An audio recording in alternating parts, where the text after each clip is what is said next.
Hey y'all, it's your friendly neighborhood therapist. And today I want to talk to y'all a little bit about something because it just literally recently came up in two people's lives that I know, and it is a difficult thing to deal with. And that is a very unique, specific type of grief known as ambiguous grief. So let's get into it. All right, so basically we know what grief is. Grief is you lose someone. Typically they die, um, or sometimes people will say if you're married and you get a divorce, you grieve. There's a grieving period of that loss of the marriage, or even a regular breakup between boyfriend and girlfriend, or a friend breakup. You grieve the loss of what was there, what you had. But this grief that I want to talk to y'all about today, and I've spoken about grief before, and the Clinical Cookout also did an episode on grief. So if y'all want to go back and give that a look to learn a little bit more about grief and coping with grief, great. Please do so and subscribe while you're there. But I want to talk about ambiguous grief, which is the grieving of someone who is yet still alive.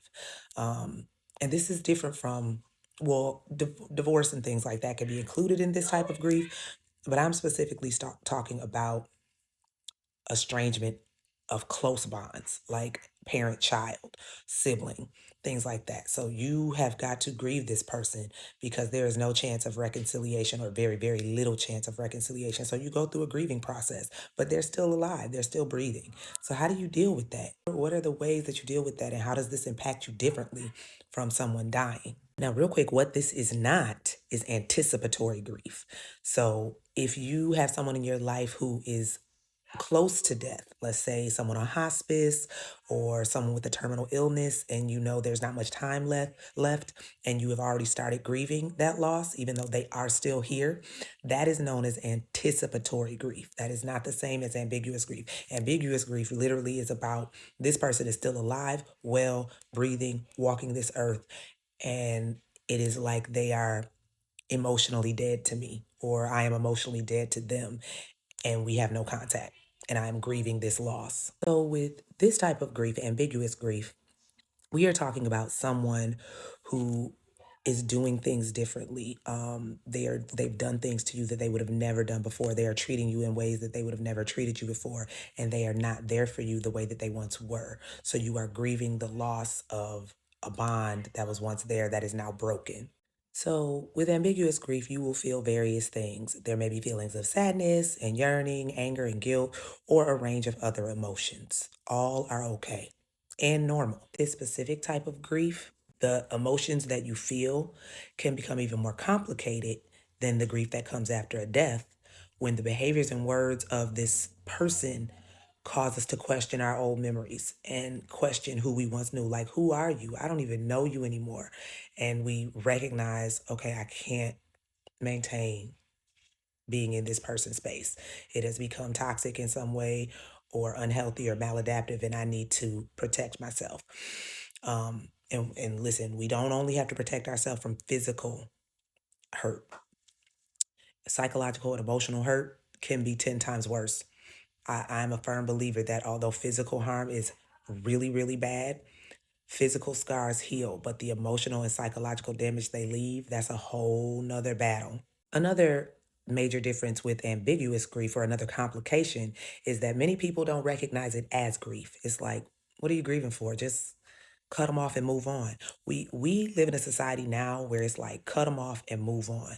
That's it. Do what's best for you. Worry about you. Worry about yourself. And that's cool. And sometimes that is absolutely necessary, but it does not acknowledge the fact that losing someone, I don't care how bad they've been to you, what you remember is who they once were. And losing that is hard. So it is grief. Don't let anybody tell you that it's easy to just cut somebody off that's been in your life and that's been a staple or an important part of your life or impacted you in a major way. Do not let people tell you to just get over it. Just because they have not died does not mean that a piece of you has not died, losing that relationship and that bond. With that being said, I wanted to offer y'all just a few ways of dealing with ambiguous grief, what to do when you are grieving someone who is still alive. And yeah, I know y'all see my eyes darting back and forth. Y'all know I'm looking at my notes. Y'all already know. Anyway, first and foremost, remember that the present doesn't override the past. And I know that this is easier said than done, But it's important to remember that the person your loved one is now doesn't change the person that they were. Even if their words or behaviors are difficult or hurtful now, even if your relationship has drastically changed and is not what it was or no longer even existent, this doesn't change the person that they were and the relationship that you had. And that memory is something to be cherished. So cherish those positive memories, write them down, maybe create a scrapbook with photos, whatever you can to get yourself through that process, to make sure that you get through the ambiguous grief process. Next, and this is very specific to if you are dealing with, cutting someone off who may be having a substance abuse issue or some type of other illness that kind of puts you in the place of having to cut that relationship off. Understand that the illness isn't the person. Now, I know that sounds obvious, but it's really tough to deal with when somebody that you love seems like they should be the same person that they once were, and they're not due to outside external circumstances, especially dealing with addiction. I'm sure many of us have dealt with family members who have been addicted to some type of substance, any of the drugs, any of the major drugs. Those people become someone we do not know, and that is because of their addiction. It is a illness. It is not a moral choice. It is not a moral dilemma. It's not any of that. It's a legit illness. Um, so just understand that the illness isn't the person. It's important to understand the illness, maybe learn a little bit more about what they're dealing with.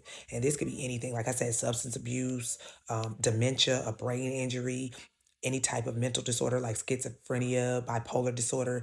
This can make it very hard to be in relationship with someone, and you may really have to grieve the loss of who you once knew them to be. So it's important to understand the illness, and as much as you might be frustrated and feel angry, and push blame towards the person, understand that knowing that it's an illness and really coming to grips with that can divert some of those feelings. Next is acknowledging the grief and pain of the loss. Though society may not always recognize this type of grief, it's important that you give yourself permission to grieve this loss.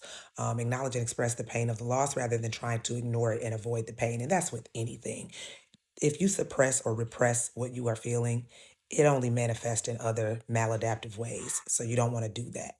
Also, be open to a new type of relationship with this person. Now, in some cases, there can be no relationship. It might have to be just straight up no contact for your own well being, for your safety.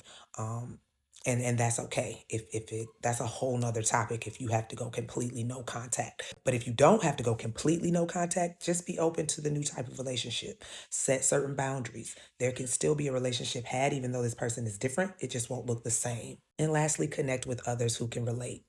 Most people have been through this in some form or fashion. So try to find people who can relate. That's all I got for y'all today. Have a wonderful, beautiful rest of the day.